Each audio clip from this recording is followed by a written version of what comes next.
Hello once again. Thank you for listening to Willow Talk. Adam Peacock here for the last time in 2024, face-to-face in the studio with the well-travelled Bradley Haddin. Last week was a busy one for you. A lot of talking in Brisbane, Bradley, not a lot of cricket. Well, there's a lot of listening, actually. I was privileged enough to be with Skull in the commentary box. And that's why you had your suit on. Yes, yep. And we had a lot of rain delays. So I tell you what, I thought the last time I did a game with him, we were doing Pakistan v Australia when Australia toured Pakistan, and we're doing just the start of the show, lunch and tea. And Skull was talking about how Pakistan cricket and the Kardashian sisters are the same. Right. I've never been lost for words on air, but I had no idea on how to respond. But it was great fun this week. It was great fun, even though the weather was no good. We got a drawn test match, mate. Going to Boxing Day in Sydney, 1-1. India would be over the moon. There will be. So, yeah, I can't wait. We'll chat all things Border-Gavaskar Trophy in a moment. We'll talk about the year that was in 2024, and we're going to relive probably our 5 most memorable moments. In the eyes of producer Sam, he put it together with some fantastic storytelling. A little bit of mayo was involved in the making of these stories, I do believe. Just a little bit of garnish on top of it.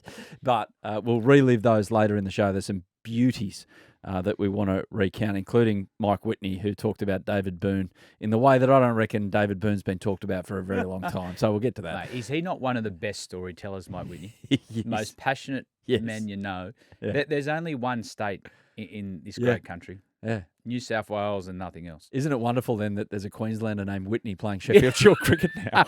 If it was a relation to Mike Whitney, disown him. Yeah, he doesn't want to know about him. We're going to make some predictions for 2025 as well. Now, we say this every week. A big thank you if you've given us a rating, review, and a follow on the Listener app, Apple Podcasts, and Spotify. We've had hundreds this year and appreciate every single one of them. We're on track to get to our target of 800 Spotify ratings by the start of the Sri Lanka series. Murali, that's a nod to you. And on Apple, we're close to our target of 200 reviews, so let's push the boundary back to 250 now. That's the target. HLD84 says, experienced insights and classic Aussie banter like listening to a bunch of mates chat about the game, but with the added bonus of first-hand experience and top-class understanding of the game. From that side of the table, not this one, in terms of the last part of that. Loose comment. Very nice, but very loose. Very loose. Thank you, HLD. Ed Rello says, love it. Fabulous wrap-ups and wonderful insight. YHV says, best podcast going around, followed by dozens of emojis, mainly the freezing face one. I think that's a good thing. I guess the kids use the freezing face one to express I don't gratitude. do emojis because I not understand the meanings. I don't understand the meanings at all. Yeah, especially when you send the eggplant one to your wife. Maddie says, what's that mean? See that? I don't know. I got nothing back from her, so I don't know what. I don't know what I did wrong. Was the bedroom door locked? Yeah, I was on the couch that night. Maddie says, how's that? What a great podcast. Love listening to the insights from my idol, Mr. Haddin, and all the guests that appear on the show. Very lighthearted. Well done, guys and girls. And Ben 98789. Ben, that's a lot of numbers. It's bot-like numbers after your name there. But anyway, we'll trust you that you're a normal human, an actual human. Says, love the podcast. Ben then informed us about the Africa Continental Cup taking place in Rwanda, where Uganda beat Nigeria in the final. Cricket everywhere, Hads. And that's what we love. Absolutely. We're all over that. We've got the scorecard. I'm still feeling sorry. The other night I was watching the T20, the Big Bash with my son, and he goes, what's the lowest that's been, like the lowest team total? This is when Hobart Hurricanes were a little bit wobbly down there in Geelong, or very wobbly. They ended up getting 75, but at one stage it looked like 40 would be an achievement. He goes, what's the lowest ever? And he goes, I said to him, I don't know, but a couple of weeks ago, Ivory Coast got 7 in a T20 game. And he went, Ivory Coast play cricket? I said, mate, it's everywhere. Well, remember the Thunder? Mm-hmm. Yes. Got 15. 15, 13, 15? Yeah, that's right. A couple of seasons ago. Against the Strikers. Yeah. Oh, well, hopefully the Thunder improve a bit this year. They will with that kid up the top, which we'll talk about young Samuel. How long's he there for, though? In a moment. That's a very, very good point. Now, Some hats, hat talk. We will get to the cricket in a moment. You can hit the skip board if you want. You don't want to talk about hats, but it's worth listening to this. Absolutely worth listening to. We've loved all the cricket, club cricket trucker hats we've received this year, Hads especially, and we've got a couple more here today. First up, we've got the Proserpine Junior Pitbulls Cricket Club, Pitbulls, that is, Cricket Club, up near the Whitsundays in Queensland. Club president Mike sent us through the trucker cap with a note that says the Pitbulls are a small club that takes on teams from the Big Smoke, a.k.a. Mackay, every weekend, which is a 3-hour round trip. That's loving your cricket. They've got 5 junior teams, Hads, from the under 11s to 17s, and at the halfway point of the season, all teams are sitting on top of the table in all competitive age groups. Successful club as well as a good one. They've also got a Friday Arvo comp they run and a local 4-team seniors comp on weekends for away games. The seniors teams combine to become the Kelsey Creek Dump Chooks. Dump Chooks? What's a dump chook? Is that related to a bin chicken? The Kelsey Creek Dump Chooks, because their grounds are next to the dump. There you go. That explains it. Hats off to you and Mike and the Proserpine Junior Pitbulls Cricket Club. And you're proudly wearing the blue hat right now. Well, Hans. the Pitbulls Cricket Club up near the Whitsunday, I tell you what, we need to go up there and visit them. Yes, exactly. Mate, tell us when your presentation night is. Adam and I would love to come up and help out. It's a little sporty. It's a great logo as well. Looking at it, it's a very aggressive looking pit bull as opposed to a friendly and one. the colour. And the blue. Yes, well done. Blue. Now, another one, Napa Valley Cricket Club. Now, I'm wearing this hat because they don't make the trucker hat. They make the kind of like light, almost board short material that fits my oblong head well. So I've got this one on. It's maroon. It's maroon because I'm not a Queensland. I'm a Manly fan in rugby league. Okay, so I don't know what's worse. Club president Phil Burke sent us through a swag bag with hats and shirts and stubby holders and a lovely note. To sum it up, in the early 2000s, Foster's Group bought some US wineries and sent a heap of Aussies over to help out. Then around 2010, an informal cricket game between expats and employers led to the Napa Valley Cricket Club being formed in 2012. Phil describes the club as a drinking club. That's a real shock, with a cricket problem. They play 12 to 16 matches a year, do a tour every year, like to Honolulu this year, Vancouver, Chicago, Phoenix. In the past, they're hoping to get to Mexico next year, maybe to branch out to tequila. And if you do that, Napa Valley Cricket Club, I am there. We are there. I am what time's that start? When are you, Phil? Shout out, Phil. They also produce their own pale ale beer as well. Hey, something for everyone. This year's version is called the Night Watchman. Previously, they've had the All-Rounder and also the Wicket Keeper. Oh, Hads, you've got to get some of that sent to you. Phil says there'll be a cold 1 or 3 waiting for us when we visit, if, not when. When, not if, I should say. We might get a game in as well. And speaking of wine, last shout out, Ponting Wines. The great man turned 50 recently. Mate, I didn't realise he had his own wine label. Mate, he's got everything. And this is as good as you get. You can take some of this over to Punjab, mate, get you through those team meetings? I've got some at home already. Okay. So Ponting Wines have sent us a box to enjoy over the Christmas break. It's a great product out of the McLaren Vale in South Australia. They've got 11 wines, 4 from Punter's home state of Tasmania, and have won something like 60 gold medals in their first 4 years. That's hard to do. Best place to get it is at pontingwines.com.au and use the code Willow Talk for free shipping. So the code is Willow Talk at pontingwines.com.au. So that was a plug-a-thon and a half, but hey. I tell you what, try the Chardonnay from Adelaide Hills. Cheeky Shardy guy, Oh, hey? yeah. I didn't pick you for that. Yeah, just on a nice hot evening, solving the problems of the world on the balcony with the wife. Had you for an earthy Shiraz guy, but there you go. Oh, that's producer Sam, I think. I tell you, you won't go wrong. Test series. Let's get to it. Beautifully placed. 1-1. Told you there's going to be rain in Brisbane. Hey? Told you. 2-1 was my series prediction, I think, to Australia at the start of it, with a bit of rain in Sydney. That's coming, but we're looking forward to the MCG. Before that, we look forward. Hads, to wrap up what happened at the Gabba. Firstly, overall, before we get to the squad changes, 2 enforced, it looks like, for Australia, but a question about who, if Inglis or Konstas comes in. Was it a little overblown what happened on the last day there with 7 for 89 becoming a disaster and all of a sudden all the momentum's with India? I get the feeling that we should maybe pump the brakes on that because of the state of the whole game, not just that little second knock that didn't quite go the way of the Australians. The thing that you take out of that is the reaction from India when they passed the follow-on. So they're still a couple of hundred behind. It's like they won the game. Yeah, it was like they won the game. So they went out to bowl. They bowled well, but Australia were trying to find some way to get a result in the game. They were so far in front of that game. India was celebrating like, oh, how good's this? We passed the follow-on. Well, hang on a minute. The game's going to be drawn. There's a lot going on in this test match because of the weather. Australia went out and they tried to drive a game. They tried to find a way to pick up some time in the game to be able to get a result. And that's as simple as it was, that second innings. They knew the weather was around. So, yeah, it was a really interesting reaction from India. And I remember Michael Vaughan in 2005. Australia held on for a draw in Manchester. And the Aussies celebrated. We did. It was a great innings by Ricky Ponting to save the game. And Michael Vaughan commented, he goes, I've never seen Australia react that way for a draw. And people talk about winning draws, losing draws, what you take out of it.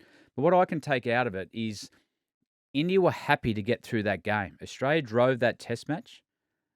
So what's going to happen in Melbourne is going to be a really interesting one because I didn't mind what Australia did. Yes, on the surface, the score, but they were never going to lose that test match. They were trying to find some time to have the opportunity to bowl again at India. What's your key individual takeaway? Is it Smith, triple figures again, even though he worked really hard for it? Travis Head, India can't get him out. Or Jasprit Bumrah, another six-for, and now has the most test wickets by an Indian in Australia. If you look at the two standout performers, Head and Bumrah, Bumrah has just looks like every ball's an event. Travis Head's the only one that's found a way to really get on top of him and put some pressure back on. How? He's looked to score. He's looked to score off Bumrah, put pressure back on him, so he's had to make decisions with the length he's bowling and where to score. Steve Smith's innings was one of just sheer grit. He went out there, went back to his trigger movement, which we've heard a lot about. He took the offside out of the game, which was really clever for the first 50 runs. And then once he worked into the innings, we've seen some natural flow of Steve Smith. He started to hit his on drive. He started to pick up length really early and play the cut and the pull shot. So there are a couple of things to take out of it. The other is the rest of the Australian order need to find a way to put pressure back on Bumrah. It's as simple as that. Because you've said this time and time again, especially with Rohit Sharma, that once there's a couple of shots that look a bit dynamic, he'll pull the trigger on his field placings. Yep. And that happens when Head's at the crease. You're seeing it at the ground. You don't quite see it on the television. Well, the other thing, what it does, it puts pressure back on the other quicks for India. And we've seen with their spin, they haven't been quite sure what spinner they want to play. They've played three different spinners in the three different test matches, so they're not sure the role there. Do they want an attacking one? Do they want a spinner that can hold? Ashwin's retired now, and I think there's more in that going to come out. But they've got to find a way to get through, and they did that at stages during the test match. They did that well a couple of times in Adelaide with the pink ball, and they did it a couple of times up in Brisbane. But when they do, the whole game changes. The momentum of the game takes a dramatic twist if you can get through Bumrah's spell, because it puts pressure on Siraj and Deep and the rest of the Indian attack. So he's been first class, Head's been first class, but when we do put pressure back on Bumrah, the whole game changes. And the influence he's had on the series has been enormous. It has been. I looked at his figures, and these figures are amazing, but I did look in the overs column. Yeah. The 34 for the game is not overly taxing. You'd imagine if things were a little more normal with the day's play and Australia had to bat again, that blows out to over 40 for the game. And with a guy like him, you're thinking, oh, okay, you've got a week's turnaround. But at the back end of the series, you go bang, bang. It's a hard backup for the great man who's had his history. We're hoping that he stays fit. I'm not saying that this will give Australia the advantage, which it will, but we want to see him in Sydney for purely the contest. But yeah, it is. And we've seen in Adelaide, he on the 20th over mark in Adelaide, that's where he pulled up sore with that hip. The physio ran out, the doctor ran out, the whole Indian staff ran out thinking, well, what's happened here? But they've got enough staff, by the way. They had, on their innings, they had guys, they had more fielders outside the rope to get the ball back to their... I tell you what, because of the weather and the rain, the heat coming from up, mate, it was so humid. What was it like in a suit? It was The good old in Peter the Jackson for Fox Cricket. Yeah, no, it was good fun. It was good fun in the suit. But now, as we said, go back to Boomer's the key. If we can find a way to put some pressure back on him, because he's controlling everything with the ball for India at the moment. I just can't get my head around you in a suit. It's like a duck in jeans. It's like what? This is weird. It's like a suit and trucker hat. Yeah, well, you know what? Maybe I can. Haydos wears his Yeah. Cooper. I might bring the trucker and the suit back. Haydos is Haydos, though. Yeah, Correct. good point. He can get away with anything. Josh Hazelwood, can't see him, you'd imagine, with that side strain. They said he was 100%, but Heels mentioned it in the preamble to the test that they're finicky things. They can flare up at any time. Such a shame because Australia played 37 tests since the start of 2021. He's played around half, 19. He's just got these niggles of calves and things like that. If he's right, he's still one of the best in the world. But, Scotty Boland's pretty good too at the MCG. Yeah, it's disappointing for Hazel because he's our top-ranked fast bowler. He'll be a massive loss. Be a massive loss for him personally. You know the New South Wales guys love playing at the SCG and especially the event of Boxing Day. It's a special time for everyone. So what we're lucky about is we've got Boland ready to go. We'll get to the batters in a moment because there's a bit of movement there, and the headline act is the young guy that's come into the squad. But what about Sydney if you were to go two spinners? Or do you throw in a Bo Webster who can bowl spin as well and then rely on Travis Head, who at the moment has a better bowling average than Ben Stokes in Test cricket? Shout out to Ben. Yeah, you haven't needed it two spinners the SCG for a long time. But at the moment, it feels like the last couple of years has gone back to the old school SCG. Yeah, not to the extent where I think you could carry two spinners in. Okay. It's a totally different surface what it was many years ago.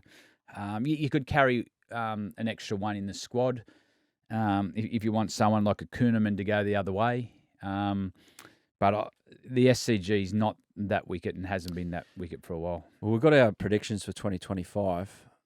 We're talking about the SCG wicket. I'm talking about the MCG wicket now and seeing what it's done so far. Yeah. And presuming it's similar, Scott Boland's going to take 8 wickets plus for the Test match. Well, what they have done, they've got the wicket to be a real contest between bat and ball. We seen in the Indian A versus Australia A game, it was hard work for the Indian batsmen. The recent Shield game I watched there between New South Wales and Victoria, when Mitchell Starc played, it was really hard work. It's doing a lot. He's doing a lot, but it won't do that much in the Test match. You reckon? No. Flatten it out. Yeah, it'll be a bit flat, but what it is, it's still offering a contest between bat and ball, and they needed to. Remember years back where it just got too flat and you couldn't get a result. So hideous. Yeah, don't expect a surface like that, but expect a surface, mate. There's 100,000 already sold out for day one, and that was before they knew Scott Boland was playing. So I don't know whether 10,000 of his family are going to sit, but mate, I've been to a lot of games at the MCG and played in some. I remember when Brendon McCullum got knocked over by Starkey. I've never heard a louder roar. You've never told that story on Willow Talk. So I like to get it in once every 3 weeks. But when Boland went off in the spell 6 for 7 against England, Bay 13 was amazing. Then when you're walking home, no one had left. They were all outside the ground waiting for Scott Boland. I thought, really? Yeah, it was amazing atmosphere. So and Victorians love one of their own playing. Yeah, so, they're a little parochial. Yeah, but it adds to the atmosphere. Bay 13, mate, they'll be drinking from 6 a.m. Yeah. The day 2 days previous, and they'll be just arriving there. So, mate, it's good that Scott Boland's got the chance. We've got the luxury to have someone of his class ready to go. I hope nothing happens to any of our quicks leading into that because I'm not quite sure who the next one is coming in. But the big news of the last couple of days before the weekend as well is the fact that Sam Konstas is into the squad. Nathan McSweeney has dropped out, unfortunately for Nathan. Exactly what Heel said you didn't want to see is the guy that comes in, plays a couple, out you go. So firstly, Konstas or Inglis with a reshuffle? Like for like or reshuffle with Inglis? Well, with what they've done with McSweeney, they've tried to find an opener. To me, it looks like Sam comes in. He's been opening for New South Wales. We've been looking for a young batter to come in, and the time's right. He's red hot. The other thing with youth, we talk a lot about the way Bumrah's bowling, and there's an event every ball. They don't care. If it's a half volley, they drive it. If it's short, they hook it. Sometimes when you come in at this young age, it's the excitement of youth that they won't get overawed. The modern day kid with the 95,000 at the MCG, he'll just lap it up. So whether he plays, I think now that he's in the squad, to play. If we're looking for an opener, or do they do something radical? Do they move a Mitch Marsh up to the top to open to maybe be more attacking and play a Bo Webster down in the middle order to get some overs out of him? So, mate, it's exciting for Sam. It's exciting for Australian cricket. I love when kids like this come through. We've seen it with Michael Clark come in early, Pontings and things. These guys are different. They think differently about the game. They handle pressure as well as anyone. So, mate, it's a good time for him. Will he rely upon what he saw at the MCG from India A as a bit of intel, or is it a case of relying on what he was working on 6 months ago in the middle of winter when no one was watching? I think the beauty of having someone in so young, it's a massive event. You got Boxing Day. Your families are there, mate. 100,000. But the beauty of having someone, he'll just think it's another cricket game. If he pitches up, I'll just drive it. If it's short, I'll cut it. And sometimes that can work in your favour. He's got no scars at all from Bumrah or India. He's just going to go out and play what's in front of him. The special thing about Sam is no matter what level he's played at, from a kid, he's always got hundreds to move forward. He's got, whether he started, and I remember talking to Stuart Clark, he said when he started at 5th grade, he's got hundreds there. Then went to 4s, 3s, grade cricket 1s, state cricket. Every time he's been challenged at a different level, he's come up. So, yeah, some see it as a brave selection. Mate, he's red hot at the moment, and that's the time to pick someone. At what stage of your Test career was your first Boxing Day experience with a massive crowd at the MCG? I should have looked at this before it came in. It's top-level research. Yeah, it was. I toured. Was it early on, or did you play 10 or so tests? Yeah, I played about 8 tests. Okay, so you walked down the race with the bat in your hand, and I don't know what stage you got out there in the middle, or you're out there with the gloves for the first time. You look around, and you go, "Holy shit!" There's a lot of people like that. Shane Warne stand is just so imposing. Well, does it hit you different as opposed to playing at the Gabba with 10,000 people there? With all due respect to the Gabba, Yeah, it does. I'm talking about Sam's impending experience here. Well, I tell you where the experience starts. It's such a different Test match as well, because it's where all the families come together. So traditionally, Christmas time you spend at home with your family, mate. You're watching Boxing Day cricket, but when you're right in the mixer, mate, your families are there. Even the lead up's different to a normal training session.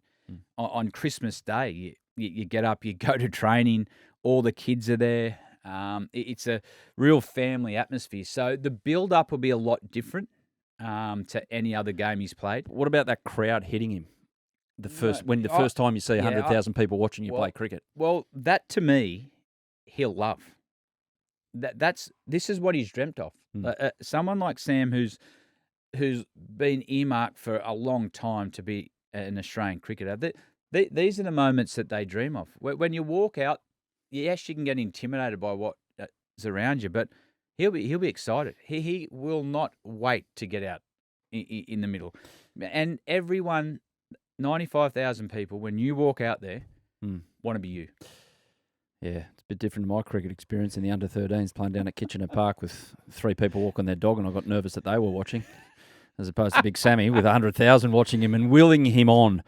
That's presuming he does open the batting, or they do something funky with Josh Inglis. Just on Nathan McSweeney, what does he do now, apart from go and play Big Bash? I think, one, just sit back and be proud of you got the opportunity to play Test cricket. Mate, everyone's been dropped. Everyone's gone through this situation that Nathan's gone through. He was up against one of the best bowlers that's ever played the game. And so he can sit back and reflect on, okay, I've had a taste now. I've had the best. I've had as best as Test cricket can offer me. Mm-hmm. What do I need to do with my game? What shortfalls do I need to look at? Is it mental? Is it technical? Go away and use the people that you trust, and then the work starts. He's not lost to Test cricket. He'll get another opportunity down the track. He'll go back and work on his game. But once you train at that level around the Australian team, he's been there for a month now, his game will improve. Yes, he's had a hard time of it late, but he's not lost. He'll go away. He'll take what he's seen as a positive, work on what he has to, and then he'll be back. It's just about taking what you learn and putting it in to your state cricket. All the greats have been dropped. Everyone's been dropped. So he's going through that right now. Just on Sammy, just back to Sammy quickly, Sammy Konstas. Next 9 to 12 months. So look beyond this summer. He's going to have some big moments, possibly MCG, SCG. But beyond that, so the way he started the Big Bash lends me to believe that we saw it last year with Jake Fraser McGurk. You show something, the IPL, maybe a franchise is looking around for someone, go, oh, this guy's got something. Go and do that, maybe a bit of 100, maybe a bit of MLC if he wants to, and then all of a sudden September and he's got to get in a short preseason before Shield starts and prepare for an Ashes. Or go over and play 3 months of county, come back and do your proper preseason block and get ready for the Ashes that way. Which way? Well, I think Sam, listen to the way he speaks in the media, the people he has around him. If he does get a crack here at Test cricket, his next part of his development, Sri Lanka, West Indies, to get a taste of being around the Australian team and play in different conditions. But my gut is he'll be focusing towards the Ashes. Okay. And you do that by having a proper block here in Australia. I've got the Windies tour, obviously, in the middle of the year. But that's where he sits down with the selectors, Andrew McDonald, and everyone that's worked with him, and say, okay, this is what we see Sam's progression looks like in the next 12 months. He's going to open in the Test match in the Ashes. Let's just say that's a conversation that starts. He's played here. And then you work back from there. What's the best way he can perform at his best in the Ashes? And you work back from that. It won't be a difficult conversational planning for Sam. We've got Nick sent us a DM. He slid in on Instagram to us, and Nick asks, should Carey and Marsh swap roles? I think Carey's batting better and could move to 6. I think he has more potential to make big scores if given more opportunities. No. Okay. I Thanks for the question, Nick. Yeah. Nick, I'll answer your question in more depth. It's not a bad question. No, it's a good question. Yeah. It's a real skill to bat at 7 and bat with the tail. I know from a keeper's point of view, part of the way you plan your train is, yes, most of the time if you're batting with from 6 and up, there's a role you need to play. But there's a big skill for a wicketkeeper to be able to control the back end of a game. And if you can find ways to get 100, 120 from you and your tail, that can be the difference in winning Test matches. Mitch Marsh is a real momentum player also. So you want him to go out there not thinking that he's got to bat with the tail and manipulate the game. He's got the freedom just to play. Mm-hmm. No matter what the situation is, you've got 5 and 6 at Travis Head and Marsh. They can change the whole dynamic of a Test match if they bat an hour and a half. So I like him at 6. I like that he understands that role. I like that he's got Carey behind who can then massage on how you play at the tail. So don't underestimate the role the keeper has to play to learn to bat with the tail. India, Rohit Sharma, back to the top. You know what? I would move, and I'm nothing to do with Indian cricket. I would move Rohit Sharma to 3. 3? Yep. Shubman Gill to open? No. I would move everyone down 1. Yeah, I have a Gill at 4. Mm-hmm. I'd have or where Kohli stays at 4, Gill can go at 5. It's the reason I Pant down to 6. Yeah, and I'll explain why. Rohit Sharma is someone who's got thinks attack first, and number 3, you need someone to go out and take the game on. So he's a great player of fast bowling. He's done really well opening. So if you lose a wicket early, you got the experience of Rohit Sharma coming in. and then he's got the freedom to play his way. He picks up the short ball well. His natural instinct is to move the game. And I like that for a number 3. Coley can play at 4 because he's world class. Then you go to number 6. You got Gill at 5. The reason I want Pant at 6 is I think he's caught between 2 roles at number 5. I think he's caught between trying to play like a technical batter and get through the tough times and then play his open game. At 6 or 7, he's got the freedom to bat like a wicketkeeper. And what I mean by that is exactly what I was talking about with the tail. So if he bats with the tail, all of a sudden the fields change. And we've seen that in Brisbane. Deep point goes out, deep square, and they start doing different things to manipulate who they get on strike. And that's where I think Pant can have his biggest impact. Because you've got to make decisions there, because he can play with a little bit more freedom because he's got the that role. He doesn't have to bat like a batter. He's there. He's to change the momentum of the game and put some pressure back. So I would make that change for this series. They can change it in India because their conditions are different. Yeah.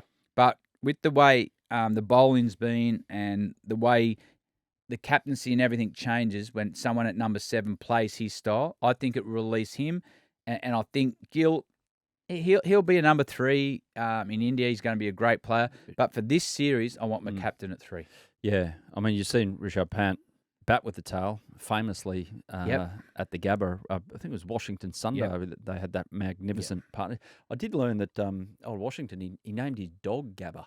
He loved that day so much. So we've seen it before from Pant. Hopefully we don't see it again this series, with all due respect, but it'll be spectacular if we do. Different skill batting down there. Just on, you mentioned before, all public tickets sold out for day 1 of the MCG tests. Do you hear anything, like the crowd is vocal there? Yeah. Could you even hear that, like as in like things that are being said, even at wicketkeeper? Yep. I'm lucky, I'm shielded, but the roar around the ground in Boxing Day, it's humorous running towards Shane Warne stand. Bay 13. Yeah. You run, you get there early and you listen, and some of the comments come out there. I've actually seen people get kicked out of Bay 13 as we do our warm-up lap. They're getting taken out. They're so harsh. Oh, mate. They've had such a good night the night before. They've come straight to the cricket. They're already sunburned. But one of the best memories you have is Ashes campaigns, because you go to England and you play, and they've got 20,000 seat stadium. You've got a 5,000, maybe Barmy Army, one little section. But for an Ashes test at the MCG, you might have 20,000 Barmy Army. And people say from an Australian point of view, get rid of them. Mate, we loved it because that's part of the theatre of an Ashes campaign, the MCG. They're making up songs about it. You got to get the songs out of your head when you're talking to one of your teammates, because they're so catchy. So, mate, we like the crowd and the atmosphere it brings. So you do hear it. It's interesting to see how the bowlers react. Yeah. Like some just block it out, and others engage them really early, get them on side. I remember Sean Tate. I reckon he was even sculling little shots one day, and the crowd loved him. We said, mate, what are you doing? He said, I had to just get him on my side because I know I've got some time there. So people get involved with the crowd in different ways. They'll be all over the Indian fielders down there. Mohammad Siraj is going to have to field an earmuffs. Well, the other way, or you embrace it. You embrace being the villain. Stuart Broad did his better than anyone. Yeah, and he played around with them. He did the Merv Hughes stretches. The crowd got behind. So it's how you want to deal with it. 2011, I can't recall this, but it's on the rundown. You shit yourself when a cameraman on a Segway ran over a helmet behind you in the field. Yeah. What happened? I had the 2 helmets behind me. Yeah. I would definitely mind whether it was 1 or 2. So it's about a metre behind me. And they've hit it, and the bang. I've just hit the deck and ducked. Everyone's ducked. We turned around, and the Segway is over. The cameraman's there. But it was so loud. We didn't know what it was. Did you say? Did he look all right, or is he? Mate, I was hit the deck. It was out the slips. I remember it clearly, mate. It was so loud. But yeah, it's come up in the archives now again. It might come up again on a little social Now clip and then it's for come us. up. Hey, last one about the Test series. Ravichandran Ashwin has retired. Yep. You gave a little thing about there's more to come on this. First of all, real competitor. Student in the game. Real combative when Yep. he's really wanting your wicket Yep. and really wanting your scalp. Any chat with Ashwin out in the middle? No, he over was the time? he's a player who enjoyed playing against though. He was a student in the game. The interesting one with Ashwin is the relationship Ashwin and Nathan Lyon had. And on the last day in Brisbane, he was actually waiting out in the centre for Nathan Lyon. Oh yeah. And they have a chat, and they were talking for, 5 minutes. And remember when Ashwin started his career in Australia, he struggled a bit because it was a different style of bowling. You've got to come up and over the back of the ball, where in India you go underneath it, and Nathan Lyon vice versa. So I know they spent a lot of time with each other learning their crafts, taking notes from each other. And that's the one thing I'll take from Ashwin. He's a competitor, and he wanted your scalp. And if you do anything to get under his skin, whether you bit at him or you didn't. You bite back? Yep, all the time. But he competed for your wicket, but he never stopped learning. He never stopped learning about his craft. He became a really good bowler here in Australia. He's got a great record, actually, with the pink ball.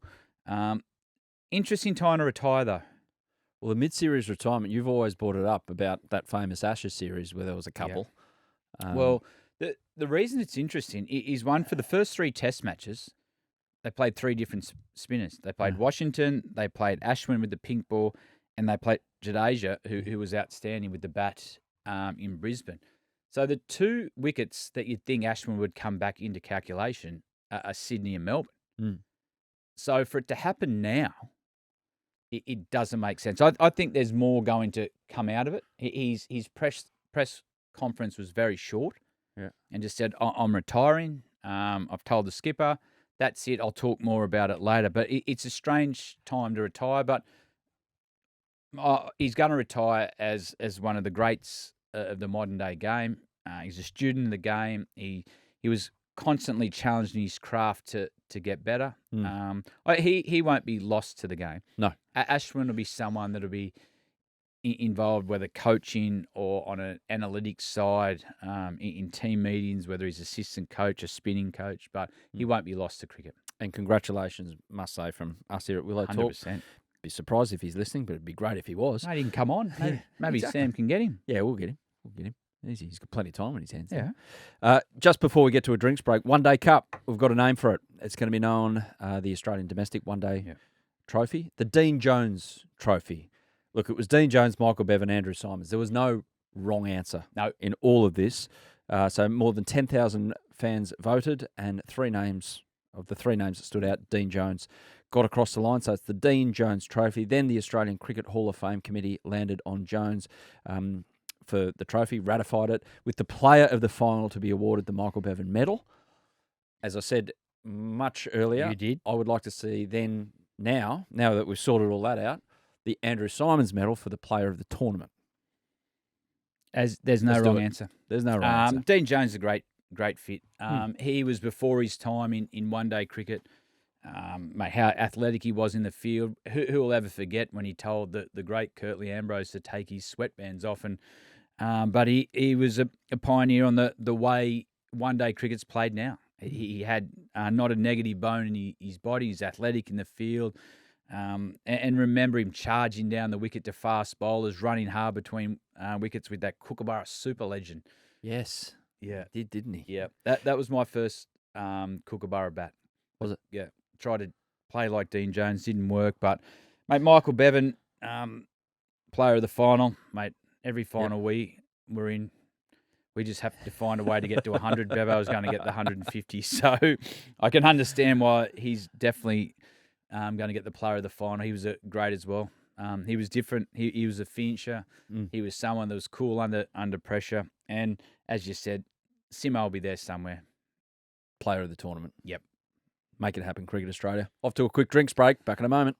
We're back, and before we get into the best of 2024, a few predictions of 25 on Willow Talk. The Proserpine Cricket Club, the junior Pitbulls hat is off the head of hats, and he's got a Fireball. I gave it to you as a Christmas present. I played in the golf day the other day with the guys from Fireball. We stayed off it. It was a Monday morning. That would be a bit untoward. But had you got a little tale about your relationship with this particular beverage? I do. A group of mates and I play in a golf day every year at North Ryde. Yeah. It's like the Donald Duck Cup. The Donald Duck Cup. And a couple of young blokes have come together, and just locally they've put a golf day on to raise money for Black Dog. Mate, it's a great day. Mate, last time you had Big Gordy Tallis and Fletch there, or Fletcher. I think it was Fletch. Well, it was speaking. Brian Fletcher. Oh, my goodness. Mate, it's he a great wasn't around day. Fireball, was he? Well, he doesn't need that. Well, he wouldn't be able to be around the Fireball because a mate of ours, I'm not going to dob him in, Benny Custo, he decides, he reckons it's a great idea, and he's a keen golfer, that you should drink a Fireball as we get there, just to get things going. Oh, no. And every hole who loses it, I don't even know every hole? Yeah. I don't even know how he works out how many you have to drink after each hole, whether you're behind by a shot. All I know is the 4 years we've played. I'm not sure if it's an 18-hole tournament because I don't know by the end of it, but we have a great day with the Fireball. Your face would be numb by the 12th. It's great fun. Yeah. The golf I can't comment on. I think he does it because he's the golfer of the group. But I remember last time we played, we had to ring another mate who was on his way from work. He had to do the early shift. We needed another 2 bottles of Fireball at 8:30, and our tee-off time was 6:30. So my hands are sweaty. Yeah. If Benny's out there listening, I'll see you next year, actually.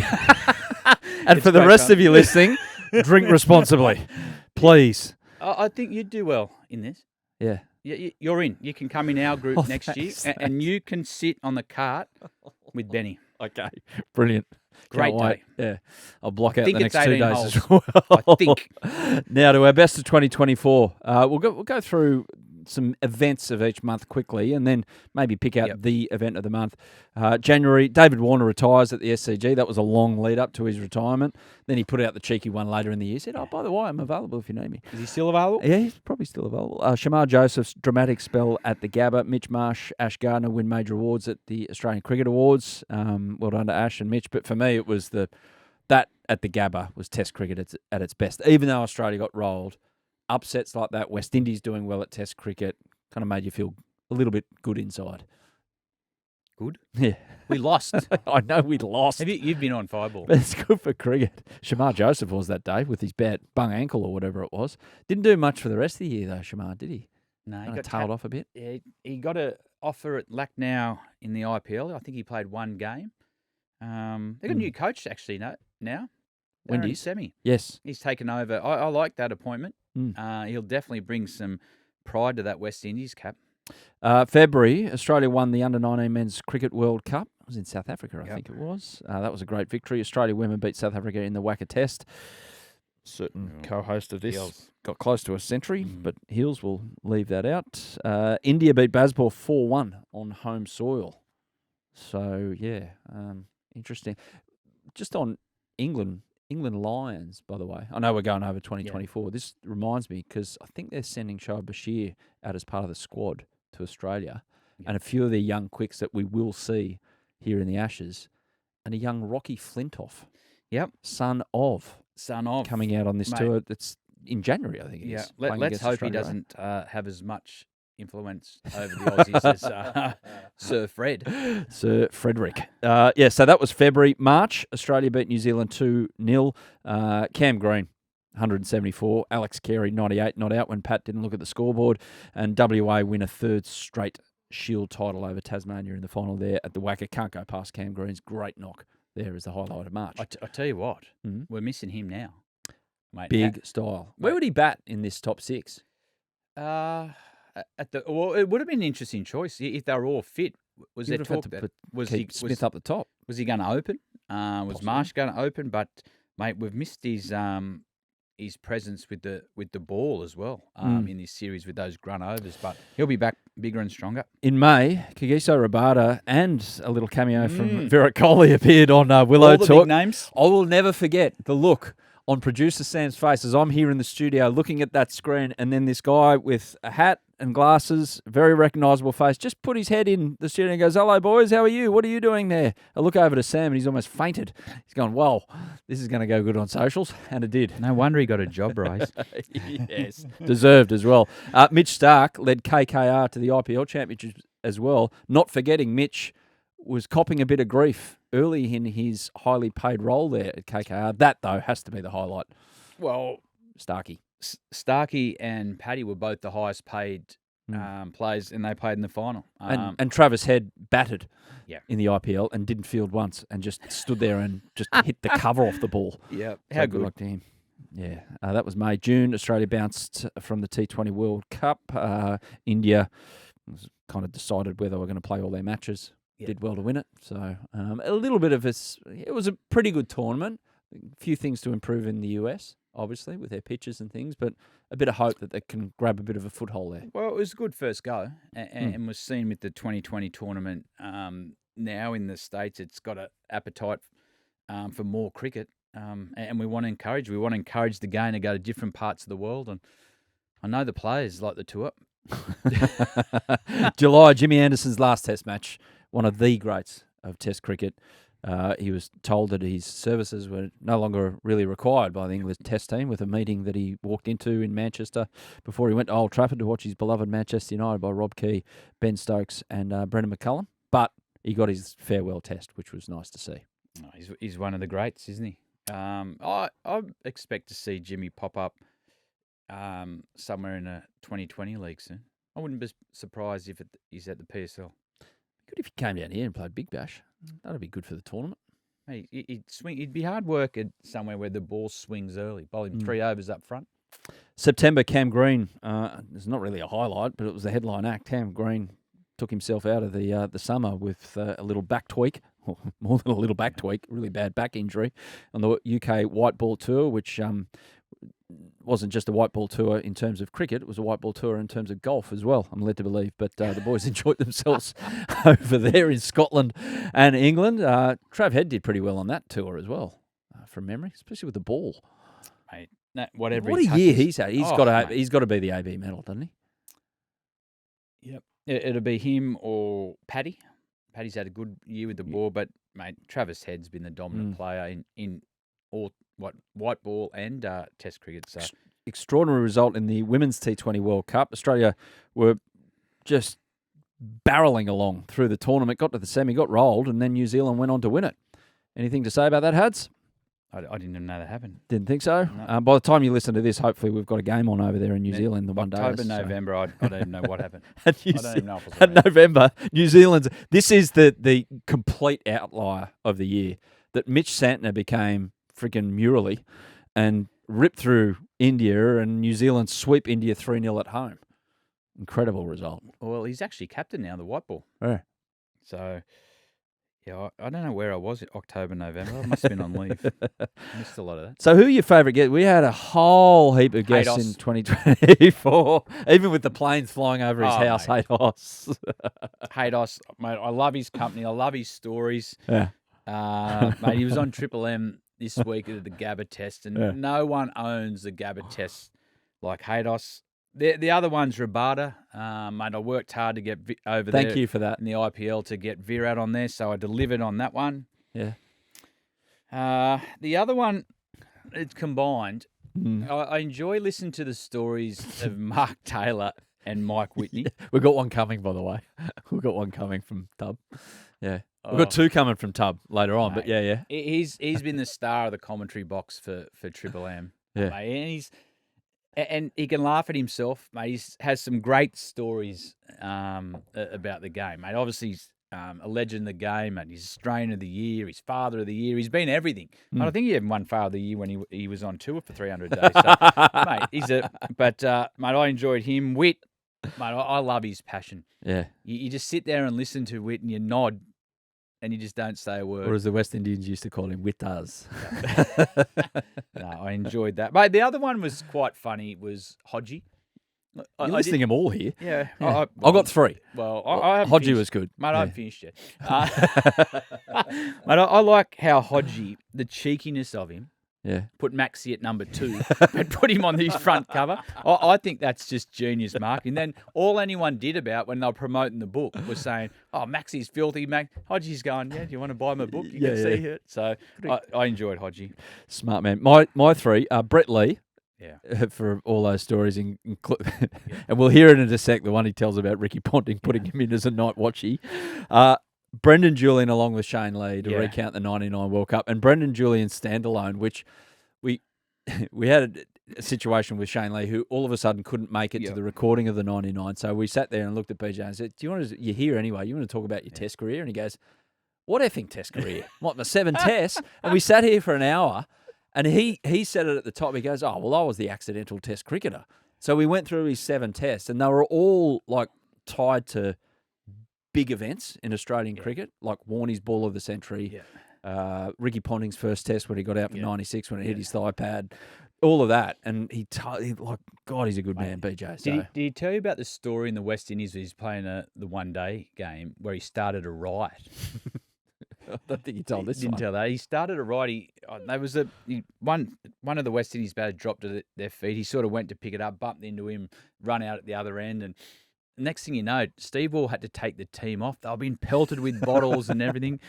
Everyone blamed BJ. Yeah, fair enough. And the other one I really enjoyed was Maitland Brown. Mainly to do with the fact that she can sing with her mouth closed, which is probably the most talented thing I've seen on this podcast in the 2 years that I've been doing it. But she sang Superfragilistixpialidocious, or whatever that song is from Mary Poppins, with her mouth shut. Yeah. And she got married through the year, and I think she did that as the party trick at the wedding as well. So, they were the 3, but they're all great guests. Everyone was great guests. But we picked out 5 of our best favourite yarns from 2024, which we'll play now as a bonus treat. Sammy, how are we doing it? 1 for 1? 1 each? 2 throw. Okay, come on. We're going to start with Mark Taylor telling the story about the sledge from Brian McMillan that shook Shane Warne to the core, and how Big Mac brought a gun into the Aussie change rooms to rattle up Alan Border. I'm rattled. I tell you, the best line I can remember talking about Warney was Brian McMillan. Yeah. In a game where Warney had bowled to him for quite a while. We needed to get him out in Adelaide to draw the series. Big South fella, African all-rounder. And we didn't usually say much to Big Mac, we called him, because he was a big bloke. And we thought, I don't want to get offside with this fella. And he also bowled quite sharp, so he had a bit of retaliation. But Warney had trouble getting him out this day in Adelaide, even though he couldn't play Warney that well. So Warney started telling him what he was going to bowl. He started to get top of his mark and going, leg spinner, and he'd bowl him a leggy, and wrong, and this went on for a while. Warney thought it was so funny because he's still playing and missing. And well, eventually, Warney, a bit like Warney's life, he hadn't really thought it through. We were going to South Africa a week later, and we'd never been there. So eventually, Big Mac pulled away after Warney had been at him for 3 of it. He looked down the pitch and said, "Hey, Warney, lots of people die in South Africa every day. One more will make no difference." Well, Warney just started shaking. I was like, wow. I ran up to Warney and said, "Hey, he goes, do you reckon he means it?" And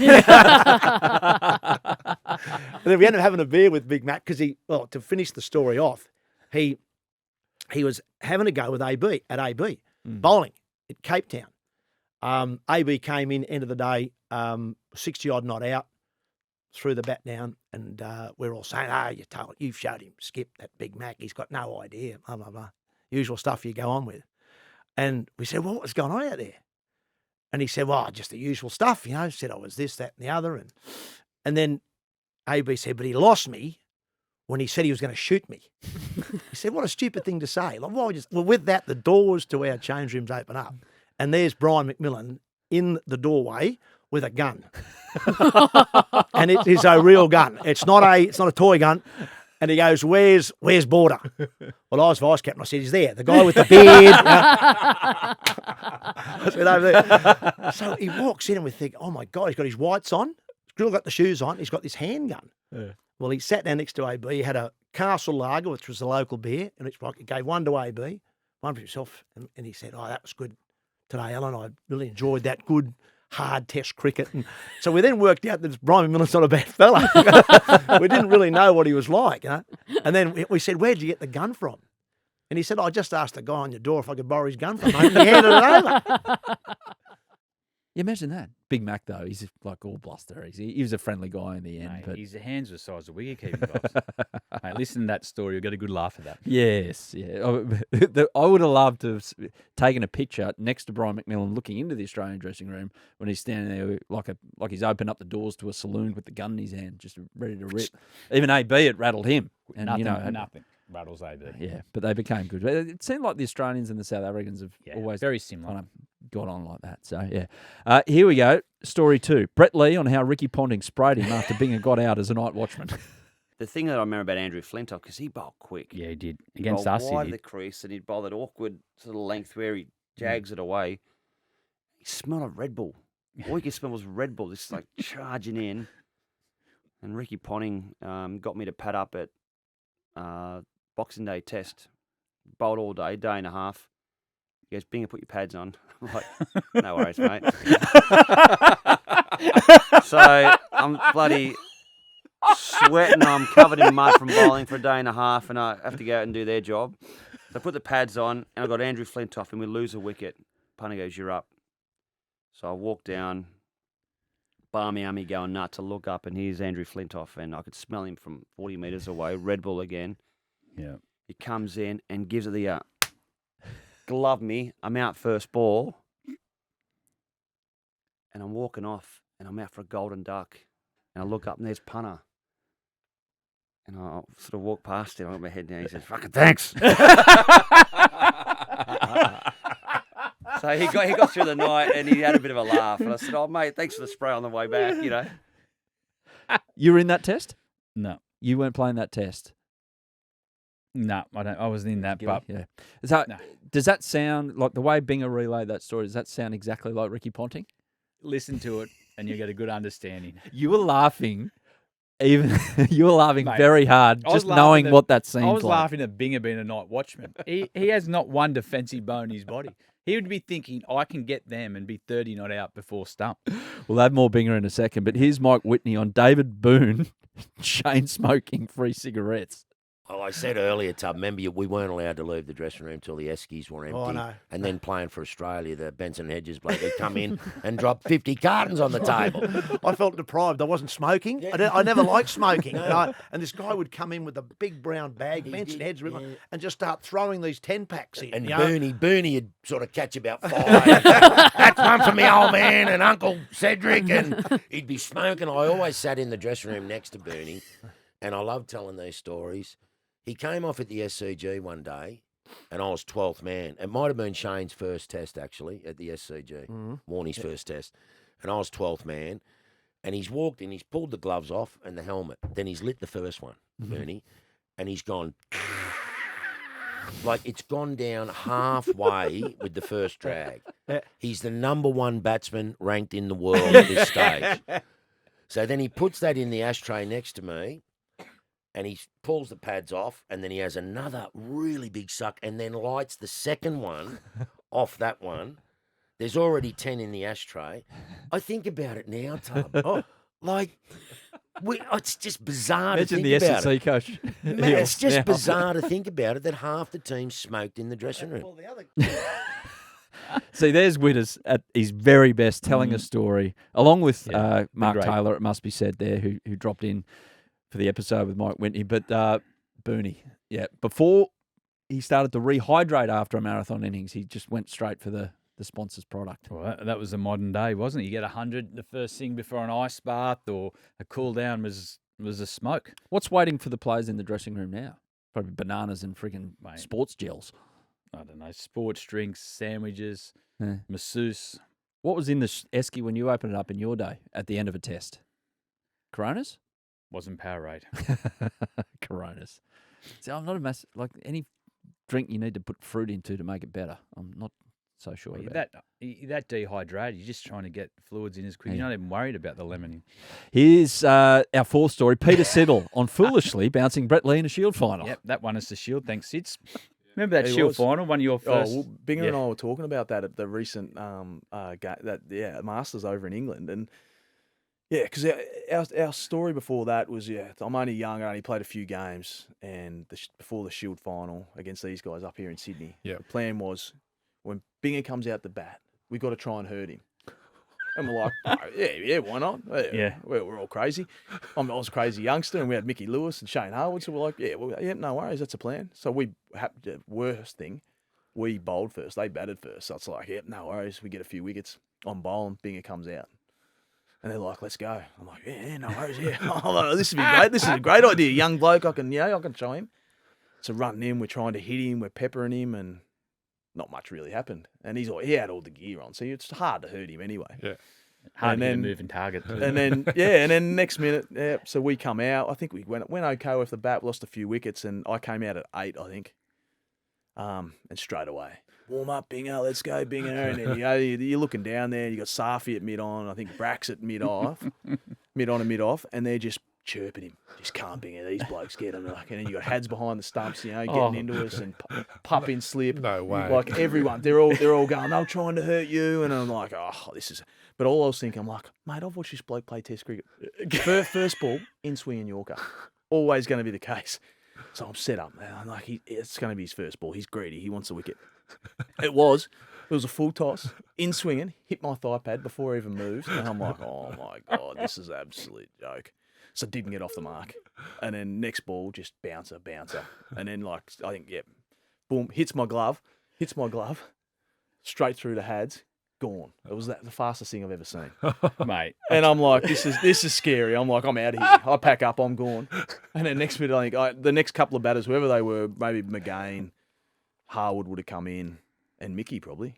Yeah, but I think we lost about 4 for none. Yeah, right. Yeah, he ripped us all apart, and then we were like, that was a great idea, wasn't it? Yeah, let's stir up Binger. So, mate, you know what's funny about that game?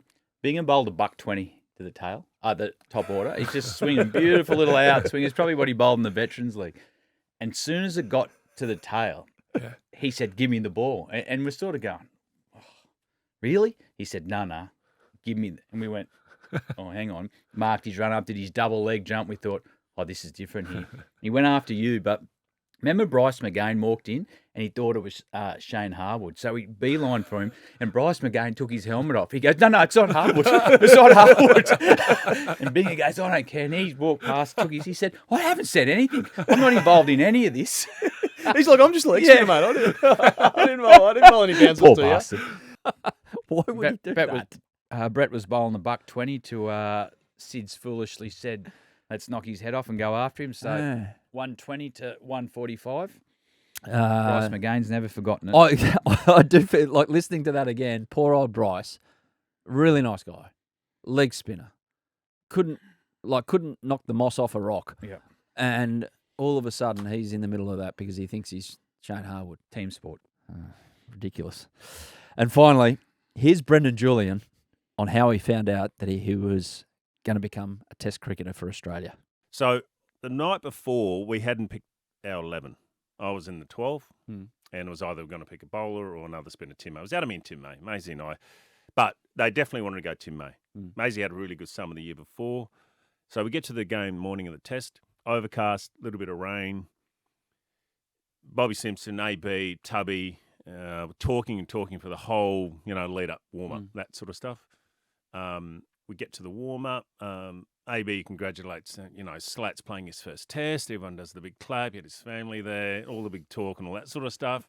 So it was all about that. And then we sort of get to, I'm going to say 5 minutes before the toss of the coin. Toss of the coin is always like half an hour before. We're in the change room. And I was sitting at the door because that's, if you're on your first tour, you just get all the shitty spots. So I was one of them. But I just sat at the door. And Maisie was in his area. I looked at Tim and he looked at me and he said, are you playing? I said, no, I'm not playing. So you must be playing because no one ever told me. And then AB put on his blazer hat. And as he walked out the door to toss the coin, he looked at me He looked at Maisie, and then he just went, "Oh, no, BJ, you play," and then he walked out. So that was my first test. So that whole that's beautifully told by BJ. That whole test match is around Shane Warne, but that scene, Brendon Julian puts a new slant on it, doesn't he? Mate, he's one of the best. Mate, as I said, he started a right. And he's the nicest man in the world. He's the last person ever, but he started a riot in the West Indies. They're lucky they got out alive. So we got, on that, he mentions Tim May as well. He's on our radar for 2025 because I reckon he's got a few stories and can tell them. He can tell him. He's a great storyteller, Tim May. That's what we want. I'd like Skull. Skull would be my best. Yeah, Skull, Tim May. Who else? Haydos again. Haydos. We can't go on the second lap. Someone unique. Who else should we hit up? Let us know. Yeah. DM. Yeah, who do you want? Graham Swanton would be a good one. Yeah. Ricky Ponting. That's a good one too. Yeah. Well, he sent us the wine. Yeah. The man himself would be pretty good, actually. The man himself would be great after a couple of them. Yes. So O'Keefe, Ponting, May. Graham Swan before the Ashes. Yes, Graham Swan. He is actually coming out for the Lions tour. He's on the coaching staff. Oh, God help those kids.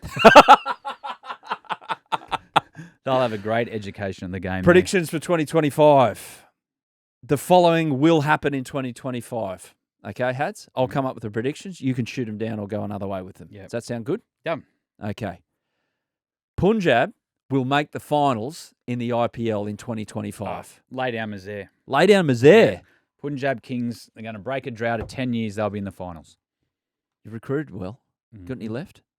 Mate, we're ready to go. Oh, you're ready? Your squad's locked in? Locked and loaded. Yeah? Yep. You've heard it here first. Absolute locks. Yeah. Lay down Mazair. Who else to beat? Doesn't matter. You only have to worry about inside your bubble. If you get that right, with the talent there, look out. You need a content creator with you over there. Yep. Seems nice up there in the north. Nice little Dharmasala. view of the hills. Yep. The Himalayas, fresh air. Yep. I'll be there with you, maybe. Okay, Sam says no. In 2025, the young English pace battery will cause Australia's batters all kinds of problems in the Ashes. Well, I didn't know Archer and Wood were young. Not Wood. Who? Atkinson. Really? There are other boys. Pace. Mm-hmm. What's pace? Bounce, height, pace, bounce. I think there's going to be some issues for Australia in that. You're not having it. No. Not having it. Fair enough. Sort of throw it out there. And I'm very negative towards the Australians here. But on this Sri Lanka tour, Kamindu Mendes will cause havoc and score a ton of runs. Only 2 tests. So maybe not a ton of runs, but a lot of runs. I think that test series will be a low-scoring event. I think this guy will be the leading run scorer. Do you? Mm-hmm. I don't. You just don't like anything that's against Australia, like the worldly view. I'm taking a worldly view. Yeah. I expect. I would say Travis Head to dominate the new ball. Okay. What, open? Why not? Good point. I don't mind that. When we turn things around in the Test series in India, he went at the top of the order. He's done all right in the IPL. The game will move forward quickly, and if he does bat any longer than half an hour, he'll make it easier for everyone else because the fields will change. So, one last one. Mhm. South Africa and Australia to play a humdinger of a World Test Championship final in the middle of the year, if we make it.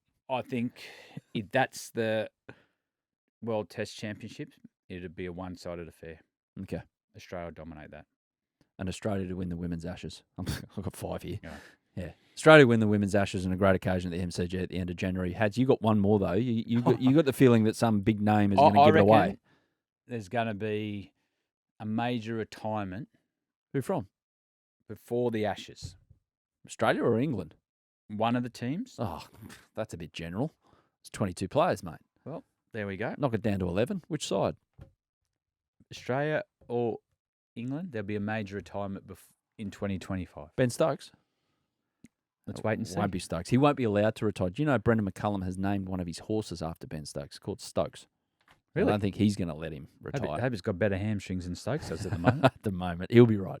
He'll be right. He'll be fresh for the Ashes. Looking forward to that. Hads, have a wonderful Christmas break. Yep, you too. Enjoy the Big Bash commentary. You're doing a lot of it. I'm just about to wind up with that, so I can't wait. I think it's going to be just interested to see who plays the Sixers in the final. That's kind of interesting.